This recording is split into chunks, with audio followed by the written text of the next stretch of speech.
कहानी नीरू की है। पंजाब की नीरू की शादी दिल्ली के राहुल से होती है। दिल्ली कितना बड़ा शहर है ना, लेकिन आप लोगों का घर तो बहुत छोटा है।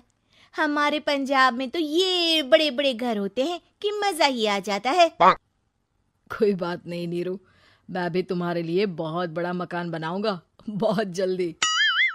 नीरू के पिता जहाँ पंजाब के जाने माने व्यापारी थे, वहीं उसका पति राहुल दिल्ली में एक सिंपल नौकरी करता था। माँ, यहाँ तो घी मक्खन इतना महंगा है कि क्या बताऊं। मैं तो तरस ही जाती हूँ घी खाने के लिए। नीरू की माँ को ये सुनकर बहुत दुख होता है। मेरी बेटी को घी नसीब नहीं हो रहा है और ये बहू यहाँ बैठकर घी में शक्कर डाल रही है। देख वनिता, मैं साफ कह रही हूँ, इस घर में जितना घी आएगा उतना ही मेरी बेटी के घर दिल्ली भी जाएगा। अरे ये क्या बात होती माँ जी? बेटी का उतना ही करो जो अच्छा लगे। अब क्या मायके से घी और मक्खन तक की सप्लाई करोगी आप? हाँ, मेरी बेटी किसी चीज को तरसे मुझसे बर्दाश्त नहीं होता। अब क्या था, नीरू के मायके में 2 किलो घी आता तो 2 किलो दिल्ली जाता नीरू के पास। एक दिन, माँ बड़ी गर्मी पड़ती है दिल्ली में। इस घर में तो एक ही एसी है और वो भी ड्राइंग रूम में। सारा परिवार एक ही कमरे में सोता है। हाँ बेटा, वो तो हर घर की कहानी है। यहाँ भी एक ही एसी है।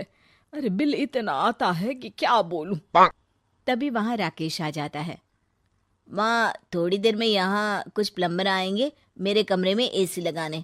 जरा ध्यान से लगवा देना ना माँ। ओए, ऐसे कैसे तेरे कमरे में एसी लगेगा? हाँ राकेश, एक बार बात तो कर लेता। अरे पापा, वो वनिता को गर्मी में नींद नहीं आती। ड्राइंग रूम में सबके साथ सोने में वो अनकंफर्टेबल है, इसलिए। अरे पूरे परिवार के साथ वहां तेरी बहन नीरू भी तो सोती है। वो नहीं हो रही क्या अनकंफर्टेबल? समझ रहा है ना? अगर एसी लगेगा तो एक दिल्ली में तेरी बहन के कमरे में भी लगेगा, तभी तू लगा सकेगा। राकेश वनिता को सारी बात बताता है। वनिता करती भी क्या, मन मारकर बैठ जाती है। माँ, ये लोग ठीक नहीं है, क्या करूं मैं? अरे बेटी, यहाँ आ जा, तू यहाँ आकर रह ले।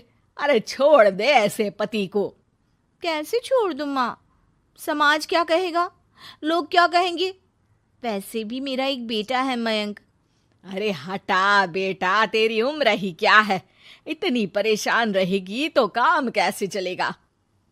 खैर, बात आई गई हो जाती है।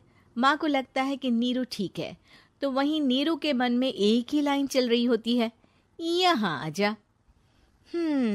माँ ने तो बोल ही दिया है कि यहाँ आजा। बस मयंक थोड़ा सा बड़ा हो जाए, इन गरीबों को छोड़कर मैं वापस माँ के पास ही चली जाऊंगी। वो इसी सोच में बाजार में चल रही थी कि मैम, आपका दुपट्टा जमीन को छू रहा है। नीरू जैसे ही उस लड़के की तरफ देखती है, देखती ही रह जाती है। हाय रे, कितना सुंदर लड़का है ये। अब क्या हुआ? मैंने कहा आपका दुपट्टा। तो खुद ही उठाकर दे दो ना। लड़का समझ जाता है कि नीरू उस पर फिदा हो चुकी है। वो उससे उसका नंबर लेकर चला जाता है। अब क्या था, नीरू और रोहित में लगातार बातें होने लगती है। मैं हरियाणा का रहने वाला हूँ, यहाँ एक बड़ी कंपनी का मैनेजर हूँ। अच्छा, और कितने बच्चे हैं तुम्हारे? बच्चे? अरे मेरी तो शादी भी नहीं हुई है। तुम बताओ, शादी करोगी? नीरू शर्मा जाती है। अब लेकिन मैं तो पहले से ही शादीशुदा हूँ। मुझे फर्क नहीं पड़ता, बस तुम शादी कर लो, भाग चलते हैं। बहुत पैसे वाला हूं मैं, हमेशा खुश रखूंगा तुम्हें। नीरू रोहित से मिलकर सारा प्लान बना लेती है और फिर एक दिन घर से भाग जाती है। दोनों शादी कर लेते हैं। शादी के बाद, क्या बात है नीरू, तुम्हें परेशान सा देखता हूँ, सब ठीक तो है ना? हाँ हाँ, सब ठीक है।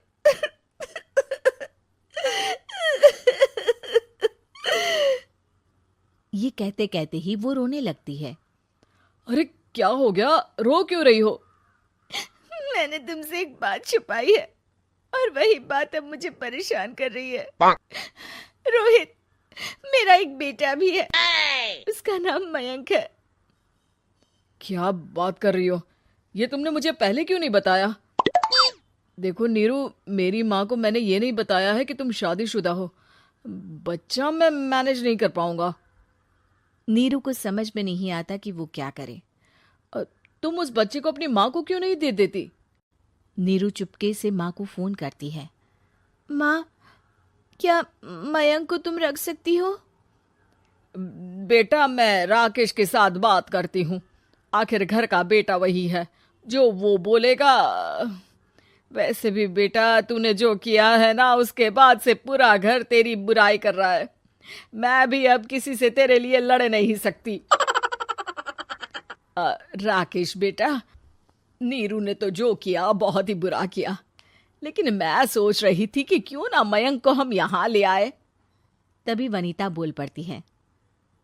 वाह जी, ऐसे कैसे यहाँ ले आए? यहाँ क्या भंडारा भरा है?